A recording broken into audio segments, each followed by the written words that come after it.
Now that you've been introduced to the different ways that human reproduction naturally diversifies the DNA of offspring compared to parents, we're going to look at a fundamentally different mechanism that also has the ability to alter DNA between an offspring and its parents. We are, of course, talking about mutations.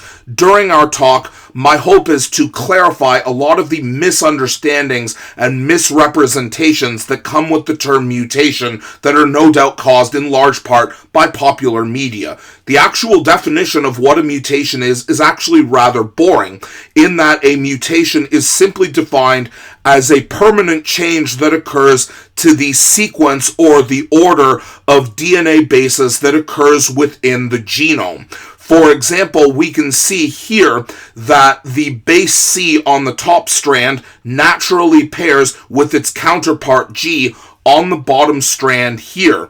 However, this mutation has occurred during the process of DNA replication. So remember from the mitosis video that every time a cell is duplicated before the actual process of mitosis during S phase, DNA needs to be copied so that each daughter cell has a complete record of all of the DNA of the parent cell.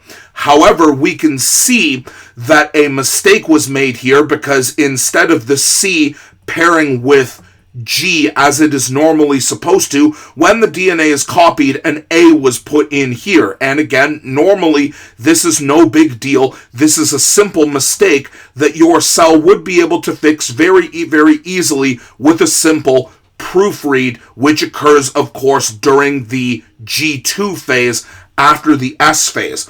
So this mutation wasn't caused by a nuclear bomb or any sort of chemical that can give you cancer. This, along with most mutations that occur, was simply a spontaneous, meaning a naturally occurring mutation that occurs specifically during the proofreading phase after DNA is duplicated during S phase. Now, is this a mutation right here? Technically, this isn't, because your cell can recognize that C and A do not pair together.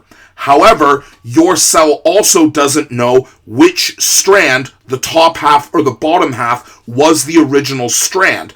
And 50% of the time, your cell will do the correct thing and cut out this A and replace it with a G, in which case the daughter DNA molecule will look exactly as the original one did here, and the proofreading was a success.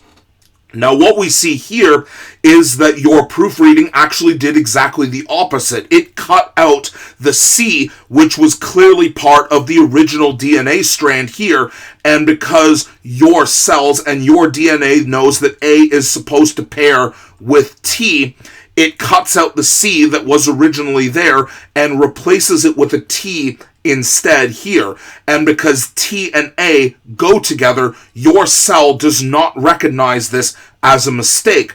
But because there is a clear difference in the sequence between this daughter DNA molecule and the parent DNA molecule, this change is permanent, and what you are looking at here is a mutation.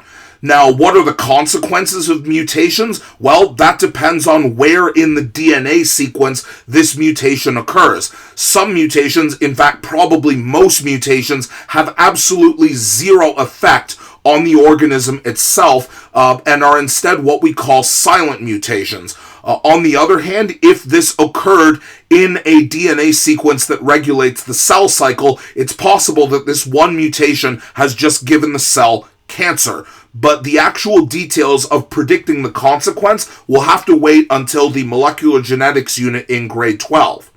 Now, even though this particular mutation occurred spontaneously, that doesn't mean that the environment is completely innocent, because a large number of mutations can be caused by phenomena that we call mutagens, which generally fall into one of two categories. They can be chemical in nature, or they can be energetic in nature, meaning that some sort of radiation naturally caused an increase in the amount of errors that are made during replication of DNA and therefore result in a greater number of changes to the sequences of your DNA. Now, in terms of chemicals that can lead to mutations occurring, one of the most obvious ones is ultraviolet light, which is a form of radiation released by the sun that is particularly well linked to high incidences of skin cancer. There are other examples of nuclear radiation, for example, gamma rays, which again are emitted by the sun, but are emitted in much larger amounts through nuclear radiation in a nuclear plant, or if an atomic bomb goes off, for example. And there are also certain chemicals. One of the most famous examples of a chemical mutagen is a chemical called benzene that used to be used to dissolve non-water soluble substances. In fact, organic chemists used to wash their hands with benzene until skin cancer became very, very apparent with people that wash their hands in benzene. And there are many other examples here. We're not aiming to look at the causes of mutations in this case. What we're much more interested in is the consequences of them, and most importantly, how mutations can be inherited. Because if this mutation occurs in the DNA, not just of any ordinary cell in the body, but of a sex cell, so if this mutation occurs in a male cell that eventually becomes a sperm cell, or in a female cell that eventually becomes an egg, this mutation is now heritable, meaning that if this sperm containing the mutation unites with an egg, or the egg containing a mutation is fertilized by a sperm, the offspring that is produced from this fertilization event will now carry the very mutation that was created in the first place. This concludes our series on genetic diversity. In the next series of videos, we're going to look at how the process of actually producing sperm and egg occurs that leads to the transfer of characteristics from adults onto their offspring in the next generation.